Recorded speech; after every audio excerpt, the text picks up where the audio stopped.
lang. Hi guys! Good morning. Wala pa si Boss Oka. Andiyan na si Julian! Julian, boss! Morning! Good morning, boss! You're the man! You're the man! Sinamahan ko lang si Emily kagabi, okay? Ang defensive nito. Paano? Doon ka natulog. Oo, doon ako natulog. Ay, nakita niyo naman si Emily kahapon, di ba? Nakakaawa. Eh, sigurado lahat ng mga kamag-anak niya, lahat ng mga kaibigan niya, botong-boto na matuloy yung kasal. Eh, yung ganun lagay niya kahapon, sinong pwede niyang lapitan? Sinong pwede niyang makasama sa ganitong oras?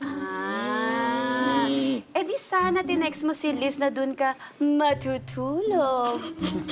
At saka, wala namang masama kung doon ka matulog. Kasi si Julian naman, dati doon natutulog. Boss, nakatulog ka ba ng mahimbing? Ba't ba ganyan kayo ng ganyan, ha? Tulog nga. Natulog lang naman ako doon. Pati ako, napapagaya sa inyo, eh.